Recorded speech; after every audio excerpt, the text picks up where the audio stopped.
आणि आता या बुलेटिनमध्ये पाहूयात बातमी 36 जिल्ह्यांची। आज आंतरराष्ट्रीय योग दिन आहे। या संदर्भात विविध कार्यक्रमांचे आयोजन करण्यात आले। भारतासोबतच जगभरात योग उत्सव साजरा होतोय। मुंबईत मुख्यमंत्री एकनाथ शिंदेंसोबतच उपमुख्यमंत्री देवेंद्र फडणवीस कार्यक्रमात सहभागी होणार आहेत। तर पुण्यामध्ये केंद्रीय राज्यमंत्री मुरलीधर मोहोळ आणि नागपुरातून नितीन गडकरी योग कार्यक्रमात सहभागी झालेत।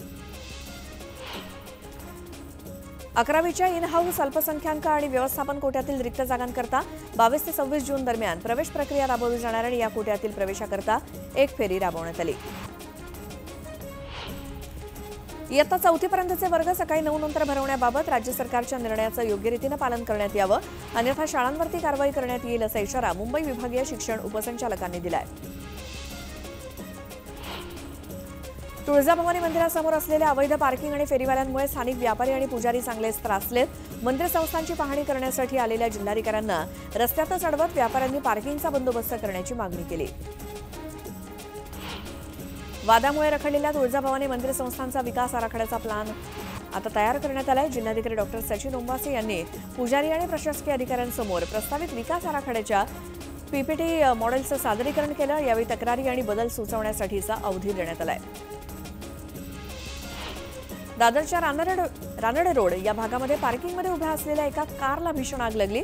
अचानक या कारनं पेट घेतल्यामुळे आगीत कार जळून खाक झाली, मात्र आगीचं कारण अद्याप अस्पष्ट आहे।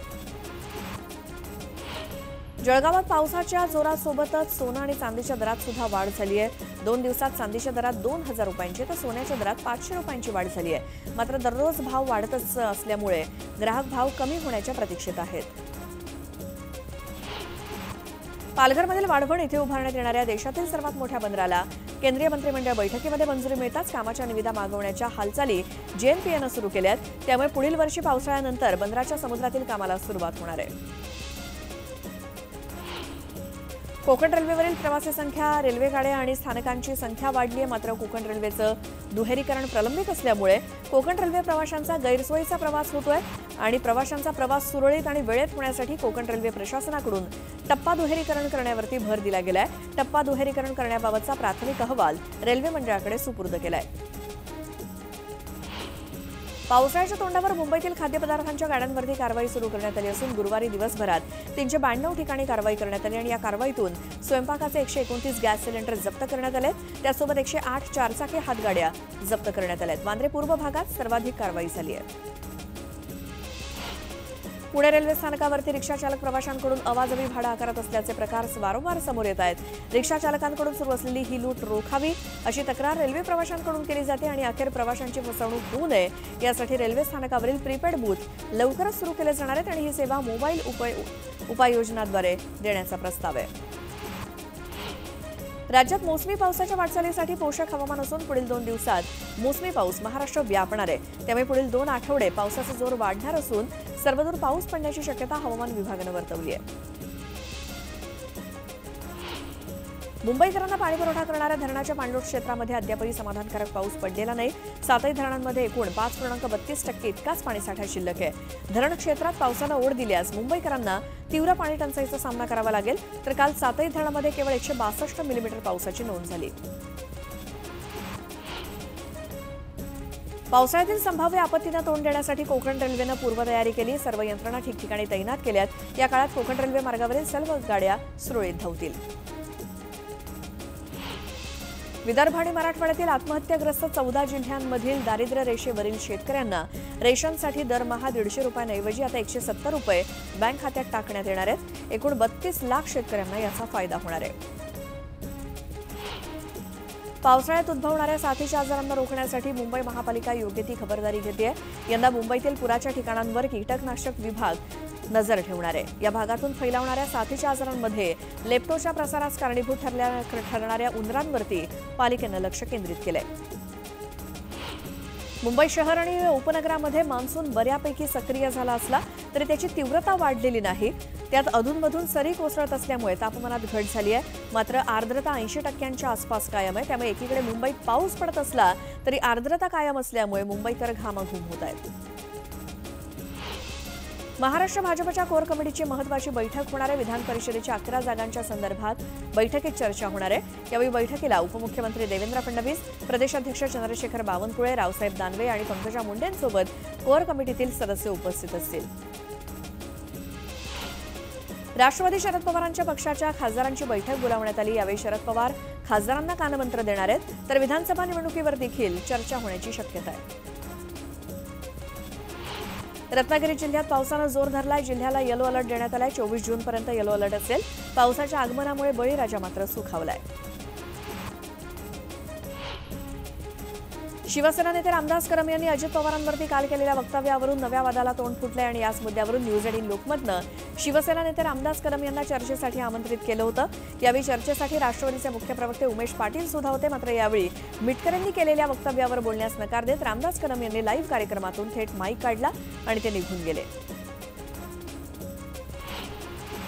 अजितदादा थोडे दिवस आले नसते तरी चाललं असतं असं विधान रामदास कदम यांनी शिवसेनेच्या वर्धापन दिन सोहळ्यामध्ये केलं होतं. यावरती अमोल मिटकरींनी जोरदार पलटवार केला.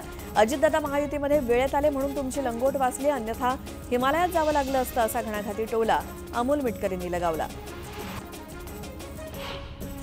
दिल्लीचे मुख्यमंत्री अरविंद केजरीवाल यांना कोर्टानं मोठा दिलासा दिलाय. दिल्लीतील कथित मद्यधोरण घोटाळ्याप्रकरणी कोर्टानं अरविंद केजरीवालांना जामीन मंजूर केला.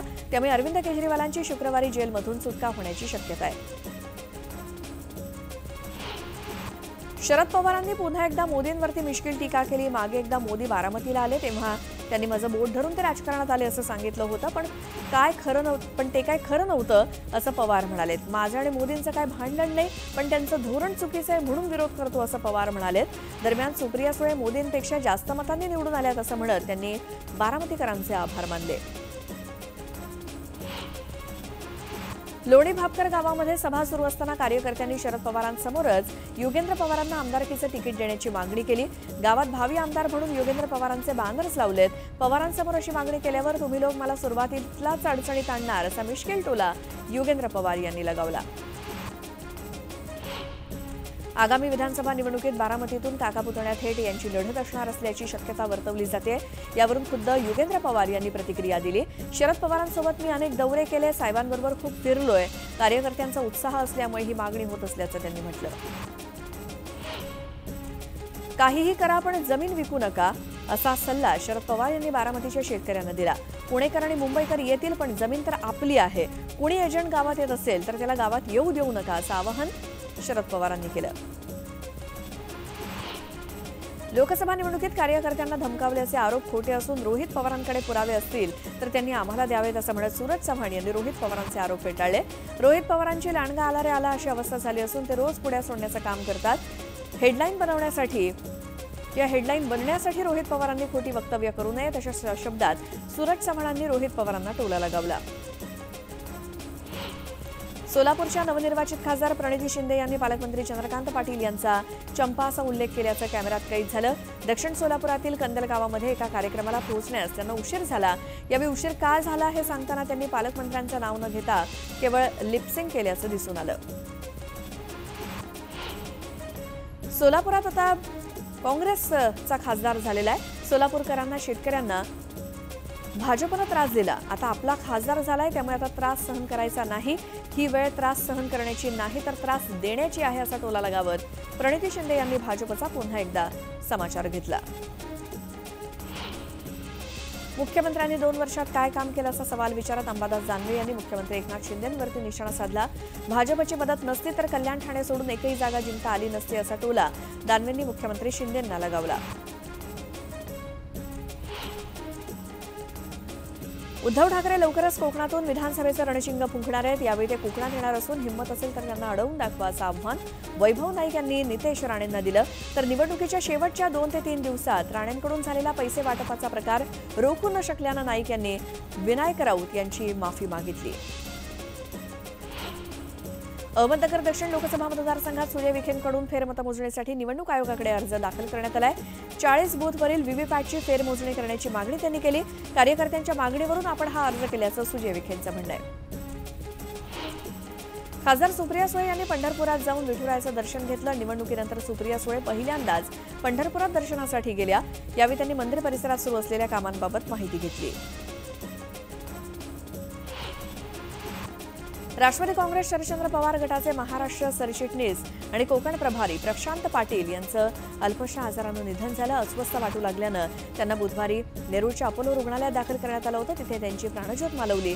त्यांच्या निधनानं शरद पवार गटाला धक्का बसलाय. अमरावती जिल्हा मध्यवर्ती बँकेचे अध्यक्ष आमदार बच्चू कडू आणि बँकेच्या संचालक मंडळाकडून नवनिर्वाचित खासदार बळवंत वानखेडे यांचा सत्कार करण्यात आला. बळवंत वानखेडे जिल्हा बँकेचे संचालक आहेत. केंद्र सरकारनं आम्ही शेतकऱ्यांसोबत असल्याचं भासवत हमीभावात दरवाढ केली, मात्र ही दरवाढ आम्हाला मान्य नाही. ही निवड शेतकऱ्यांच्या डोळ्यात केलेली धूळफेक असल्याचं म्हणत सरकारनं शेतकऱ्यांची फसवणूक केल्याचा आरोप शेतकरी नेते रविकांत तुपकर यांनी केला. कल्याण शहर रस्त्यावरील पिसवली गावात गोणी भरून मतदान कार्ड सापडल्यामुळे खळबळ माजली आहे. अलीकडेच झालेल्या लोकसभा निवडणुकीत कल्याण डोंबिवली मतदारसंघातील गडबड आढळून आली होती आणि अनेक मतदारांना मतदान कार्डच मिळालं नव्हतं. आता एवढ्या मोठ्या प्रमाणात ही कार्ड सापडल्यानं खळबळ माजली असून पोलिसांनी कार्ड ताब्यात घेण्यास सुरुवात केली आहे. पुण्यामध्ये चक्क पाण्याच्या टँकरमध्ये महिलेचा मृतदेह आढळल्याचा प्रकार समोर आलाय. फुरसुंगी इथल्या पॉवर हाऊसजवळ पाणी सोडत असताना हा प्रकार समोर आल्यानं खळबळ माजली.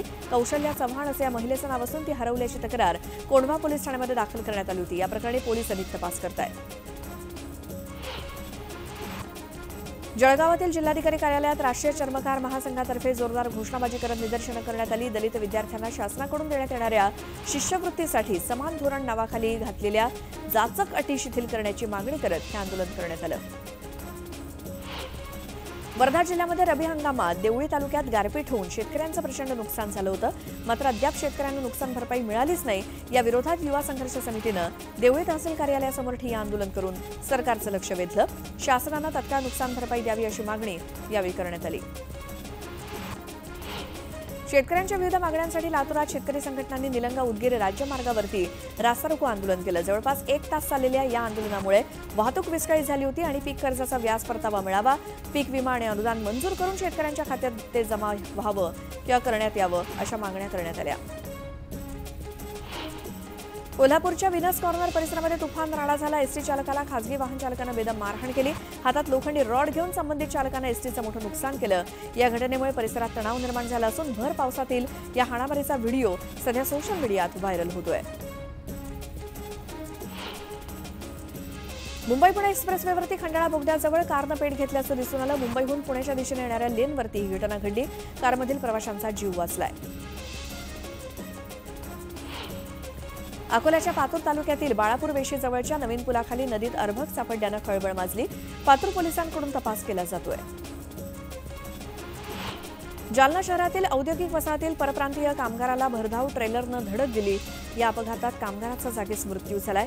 अपघातानंतर ट्रेलर चालक पसार झाला आणि या अपघात प्रकरणी चंदनझेरा पोलीस ठाण्यामध्ये गुन्हा दाखल करण्यात आला असून पोलिसांकडून आरोपीचा शोध सुरू आहे. चंद्रपूर जिल्ह्यातील भद्रावती येथे खाण व्यवस्थापकाला झालेल्या मारहाण प्रकरणी पोलिसांनी कारवाई केली. प्रकल्पग्रस्तांनी केलेल्या आंदोलनादरम्यान खाण व्यवस्थापकाला मारहाण आणि शिवीगाळ करण्यात आली होती. या प्रकरणी खासदार प्रतिभा धानोरकर यांच्या भावासह 10 जणांवरती गुन्हे दाखल झालेत. ऐरोलीमध्ये एका परप्रांतीय दुकानदाराला मनसे कार्यकर्त्यांनी चोप दिला. दुकानात हिंदी गाणं वाजत होतं. दरम्यान मनसे कार्यकर्त्यांनी दुकानदाराला मराठी गाणं लावायला सांगितलं. मात्र दुकानदारानं नकार दिल्यानं आक्रमक झालेल्या मनसे कार्यकर्त्यांनी दुकानदाराला मारहाण केली. पुण्यामध्ये रील्स बनवण्यासाठी स्टंटबाजी करणाऱ्या तरुणीविरोधात गुन्हा दाखल करण्यात आलाय. स्वतःच्या आणि इतरांच्या जीवाला धोका निर्माण करणं कलम 334 आणि 36 नुसार भारती विद्यापीठ पोलिसात गुन्हा दाखल झालाय.